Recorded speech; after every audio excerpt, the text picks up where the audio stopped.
At syempre dahil Biyernes po ngayon, hihingi tayo ng latest sa tulong po sa mga magsasaka at mangingisda na apektado ng mga nagdaang bagyo mula po sa aking partner sa Department of Agriculture, ASEC Arnel de Mesa. Gaano po kalaki na ang pondo na inilabas ng Philippine Crop Insurance Corporation para po dito sa mga indemnity checks na ipinamahagi sa mga magsasakang apektado po ng mga nagdaang bagyo?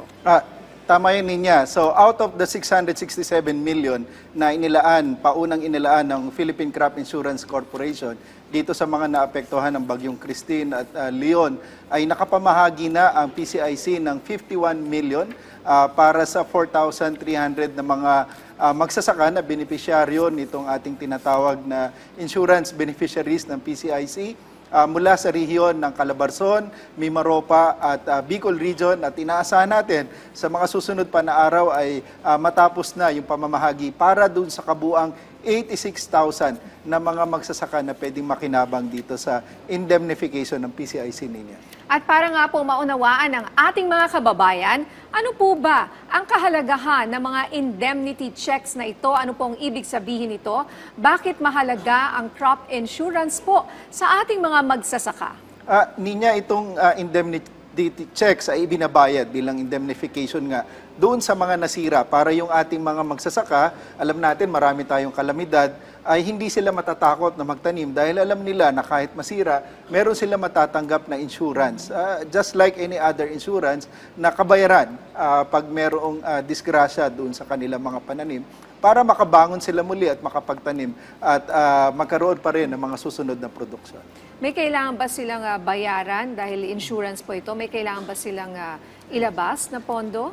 Para sa mga magsasaka na ang kanilang sinasaka ay 3 hectares and below, wala silang binabayaran na premium doon sa mga more than 3 hectares. Depende kung gaano kalaki ang lupa, doon sila nagbabayad. Pero maliit lang naman ang premium na binabayad para dito sa requirement ng insurance sa PCIC. Magkano po, ASEC? Hindi ko kabisado yung actual na value, pero maliit lang siya kumpara doon sa mga commercial na insurance talaga. Mas mura siya. At gaano po kahalaga at kalaking tulong ang pondong ito para po sa ating mga magsasaka at mangingisda na naaapektuhan po ng ganitong klase ng kalamidad? Napaka-importante nito niya, in addition dun sa ibang ayuda at intervention na binibigay ng ating pamahalaan, in particular ng kagawaran ng pagsasaka, kagaya ng mga preposition ng mga binhi, yung tinatawag natin na survival and recovery loan, ito talaga ay insurance na parang may assurance sila na matatanggap na pondo kung sakaling magkaroon ng kalamidad at masira yung kanilang mga pananim at kabuhayan.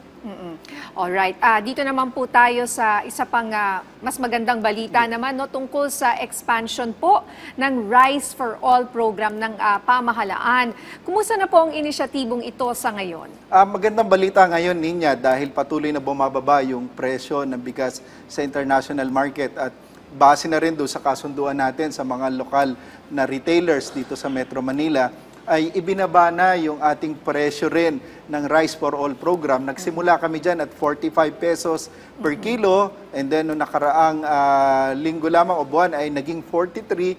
Simula po ngayon ay ibinaba na rin siya sa 42 pesos per kilo yung ating pong Rice for All na regular at well-milled rice na ibinebenta po sa ating mga piling kadiwa stores.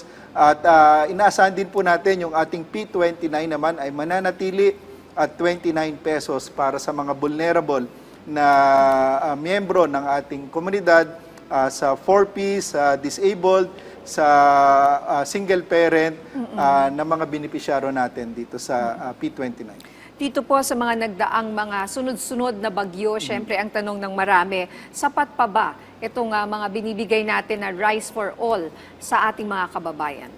Tama yun niya, lubang na apektuhan ang ating sektor, lalo na yung ating crops dahil sa mga sunod-sunod talaga ng mga kalamidad at bagyo.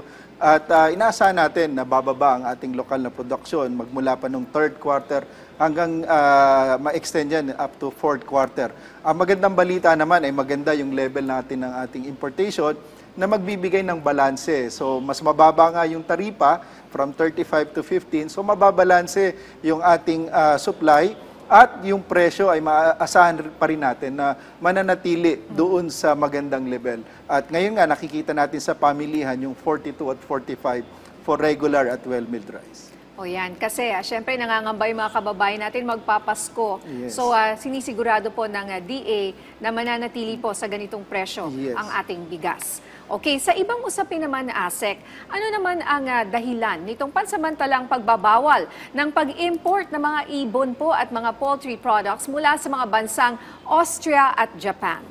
Tama yun niya. Nag-report ang bansang Japan at bansang Austria nitong October 7 at October 12 ng incidents nung pagkakaroon nila ng bird flu or yung tinatawag natin na highly pathogenic avian influenza.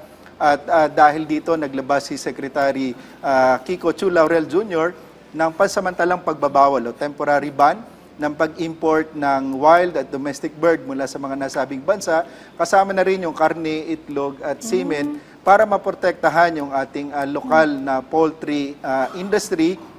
At ito kasing HPAI o bird flu ay pwedeng maipasa sa tao, kaya hindi lang yung ating animal health ang pinoprotektahan, pati na rin yung public health sa pagkakaroon ng temporary ban na ganito. Pag sinabi po natin na mga bird flu or ibon, kasama dito yung mga manok. Manok, basta ano to, feathered animals, kasama rito yung mga ducks, kasama rito yung game fowls, at iba basta yung mga feathered animals ay pinagbabawal, both domestic at saka yung wild birds. Na-mention nyo to, pati karne? Bakit pati karne?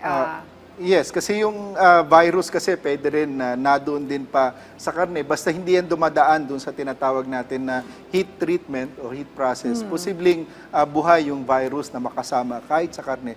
Kaya kasama yon sa pagbabawal. At pag nai-report naman sa World Organization for Animal Health na naayos na nung dalawang bansa yung kanilang outbreak, ay aalisin din naman ng ating pamahalaan, in particular ng DA, itong temporary ban at aabangan natin yun. Sa Japan pa naman galing yung mga Wagyu. Ito Kasama po ba yun? hindi kasama yung Wagyu, ito yung mga feathered animals nga. Yung, Only for the poultry. feathered Yes, animals. So yes, pagka yes, bird mga beef and pork, Tama, hindi po kasama dyan. hindi pa yun kasama. Ang binabantayan natin sa pork, yung African swine fever, kahit hindi yun nakakahawa sa tao, ay malaki yung pinsala kasi mataas sa mortality ng ASF niya. Alright, maraming salamat sa mga update na ibinahagi mo sa amin mula po sa inyo dyan sa Department of Agriculture, ASEC Arnel.